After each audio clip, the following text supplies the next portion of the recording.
এখানে অনেক ওলামায়ে কেরাম আছে। এই স্বৈরা শাসক শেখ হাসিনা লক্ষ লক্ষ ওলামায়ে কেরামের বুকে গুলি চালিয়েছিল শাপলা চত্বরে। শাপলা চত্বরের ইতিহাস আমরা ভুলি নাই। শাপলা চত্বরের ইতিহাস আমাদের মনে আছে। আমরা কিন্তু ৭১ সাল আমরা দেখি নাই, আমরা শাপলা চত্বর দেখেছি। আমরা ৭১ সালের যুদ্ধ দেখি নাই, আমরা পিলখানায় বিজয় বিদ্রোহ দেখেছি। আমরা ৭১ সাল দেখি নাই, আমরা ৮৫ আগস্ট দেখেছি।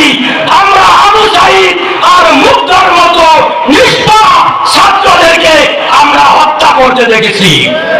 সম্মানিত তাওহীদি জনতা, আমাদের কওমি মাদ্রাসার সন্তানদেরকে এই স্বৈরা শাসক পুলিশ বাহিনী দিয়ে, ছাত্রলীগ দিয়ে, গুন্ডা বাহিনী দিয়ে ৭৩ জন ছাত্র এবং কওমি মাদ্রাসার উস্তাদদেরকে শহীদ করেছে। আমরা কিন্তু ভুলি নাই, সামনের নির্বাচনে এর প্রত্যেকটা জবাব আমাদেরকে দিতে হবে। প্রধান উপদেষ্টা ডক্টর ইউনূস সাহেবকে জানাই দিতে চাই, আপনি উপদেষ্টা আছেন, আমরা চাই আপনি সুন্দরভাবে দেশটা পরিচালনা করেন, কিন্তু এই বাংলার জমিনে আর যাতে নতুন করে কোন স্বৈরা শাসক তৈরি না হয়। আওয়ামী লীগের গোষ্ঠী, এই দালালের গোষ্ঠী আর যাতে বাংলার জমিনে মাথা উঁচু করে দাঁড়াইতে না পারে। এই বাংলার জমিনে বসে এই আওয়ামী লীগ সরকার আর কারো দালালি করে নাই, শুধু ভারতের দালালি করছে। যার কারণে এই ১৫ বছর ১৭ বছর আমার বাংলার সোনার মানুষগুলো পানিতে ভেসে যায়। আমাদের যখন পানির দরকার তখন ওরা আমাদের পানি দেয় না, আর যখন আমাদের পানি দরকার না তখন আমাদের ডুবায় মারে। আর আমরা বলি আমাদের বন্ধু রাষ্ট্র ভারত, আর ভারত যদি আমাদের বন্ধু হবে, বন্ধু কেন আমাকে পানিতে ডুবিয়ে মারে? এই ভারত এটাই প্রমাণ করেছে, এই ভারত বাংলাদেশের বন্ধু নয়, এই ভারত বাংলাদেশের জনগণের বন্ধু নয়, এই ভারত একমাত্র স্বৈরা শাসক শেখ হাসিনার বন্ধু। শেখ হাসিনার বন্ধু, ও যদি শেখ হাসিনারই বন্ধু না হবে, যে শেখ হাসিনা কোন জায়গায় জায়গা হয় না, ভারতে গিয়ে জায়গা হয়েছে। ভারতে গিয়ে জায়গা হয়েছে।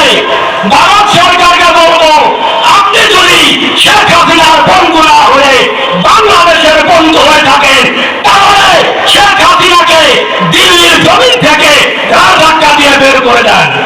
এই বাংলার জমিনে এই স্বৈরা শাসক শেখ হাসিনার বিচার হবে। আর একটা কথা স্মরণ করিয়ে দিতে চাই, আমার পূর্বের বক্তা বলেছেন আমাদের ইতিহাস ভুলে গেলে চলবে না।